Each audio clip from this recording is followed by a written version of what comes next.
Hey guys, welcome to my channel. আৰু আজি মোৰ ভিডিওটো হৈছে মই কেনেদৰে মেকআপ কৰো।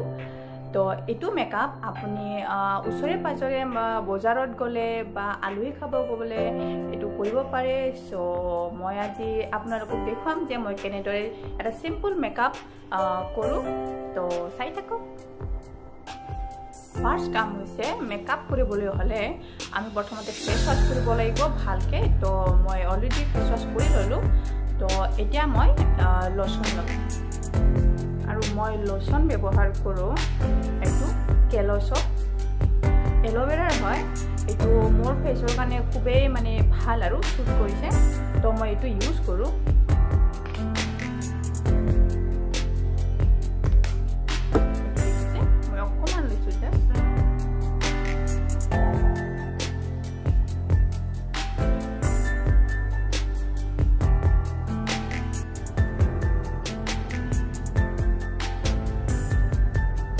এতিয়া মই অকমান ইউজ কৰিম কনসিলাৰ। আৰু কনসিলাৰ কাৰণে মই লৈছো ফিট মি।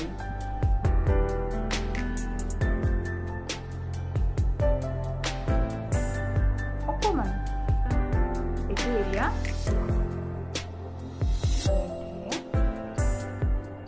আৰু কপালত অকমান আৰু ইউটি অকমান জাস্ট অলপ লগাই যাব। এতিয়া মই ব্যৱহাৰ কৰিম ফাউন্ডেশন আৰু মই ফাউন্ডেশন লৈছো লেকমি হোয়াইট স্কিনৰ বাবে ফেয়াৰ স্কিন। আপোনালোকে কিনিলে চাই ল'ব যে ফেয়াৰ স্কিনৰ হয় নে ডাৰ্ক স্কিনৰ হয় নে লাইট স্কিনৰ হয়। তো ভাগ থাকে। তো মই লৈছো ফেয়াৰ স্কিনৰ যেহেতু মোৰ স্কিনটো অকণ ফেয়াৰ হয়।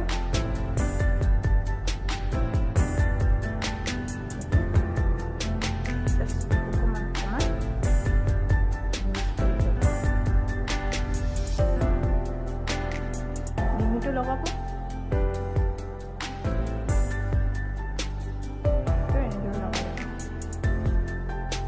এসব মোৰ পেজত ভালদৰে ব্লেন্ড হৈছে।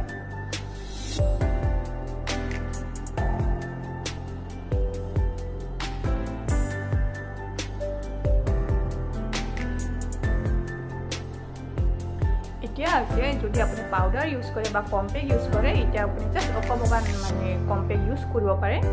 আৰু যদি আপুনি ইউজ নকৰেও তেতিয়া নকৰিলেও হৈ যাব। মই অকমান জাস্ট লগাই যাম। আৰু কম্পেক্ট মই ইউজ কৰিছো এডিএছৰ মেকআপ কিট।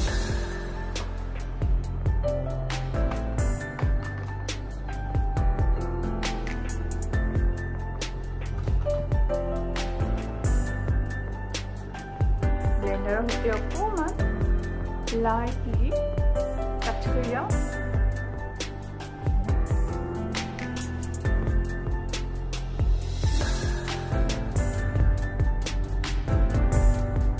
কম্পেক্ট আপুনি ডিঙিটো অকমান লগাই যাব। এতিয়া মই আইব্ৰ'জটো আঁকিম অকমান। আইব্ৰ'জৰ কাৰণে মই লৈছো আইশ্যাডো প্লেট।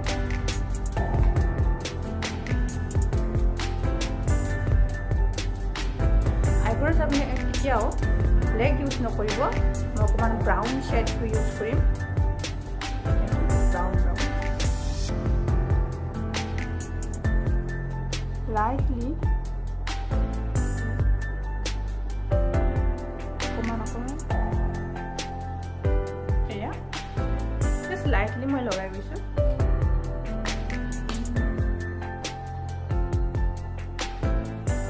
আৰু এতিয়া মই চকুত কাজল লগাম। আৰু মই কাজল ব্যৱহাৰ কৰো কলজেল কাজল।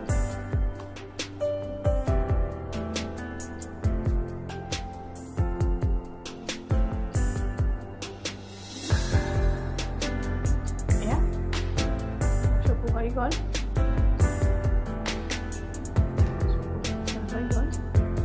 এতিয়া আমাৰ মেইন পাৰ্ট হৈছে লিপষ্টিক। তো মই লিপষ্টিক ব্যৱহাৰ কৰো লেকমি। আৰু লেকমিৰ হৈছে 30 পিংক ট্ৰিক হ'ব পাৰে।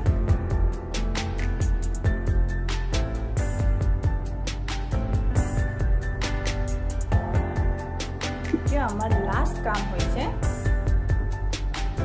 মেকআপ সেটিং স্প্ৰে আৰু মই স্প্ৰে ইউজ কৰোঁ হুডা বিউটি এইটো ইউজ কৰিলে কি হয় আপোনাৰ যিটো মেকআপ এইটো পুৰা দিনটোৰ কাৰণে সেট হৈ থাকিব তো আপুনি ইউজ কৰিব পাৰে আৰু নকৰিবও পাৰে যদি ইউজ কৰে তেতিয়াহ'লে আপোনাৰ মেকআপটো মানে পুৰা সেট হৈ থাকে আৰু মানে ভাল হৈ থাকে আৰু তো এইটো ইউজ কৰিছোঁ আপুনি স্প্ৰে ইউজ কৰোঁতে আপুনি অকণমান 3বাৰ ইউজ কৰিব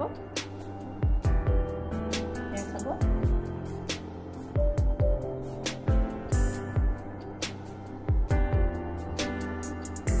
এতিয়া মই চুলিখিনি ঠিক কৰি ল'লোঁ আপোনালোকে নাভাবিব যে মই কালাৰ ইউজ কৰিছোঁ বাট মই কালাৰ ইউজ কৰা নাই এইটো মোৰ চুলিখিনি এনেকুৱাই হয়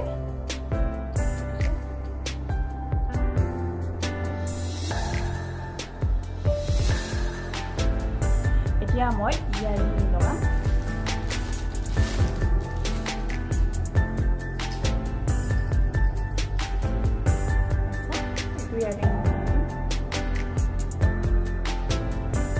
যদি কুৰ্তা পিন্ধি যায় তেতিয়াহ'লে এনেদৰে ইয়াৰিং পিন্ধিব পাৰে এতিয়া বাৰু ইমান ঠিক লগা নাই কাৰণ যিহেতু মই টি চাৰ্ট পিন্ধিছোঁ আশা কৰোঁ আপোনালোকৰ ভাল লাগিলে আৰু এতিয়া গম পালে মই কেনেদৰে মেকআপ কৰোঁ তো আজিলৈ ইমানতে বাই গাইজ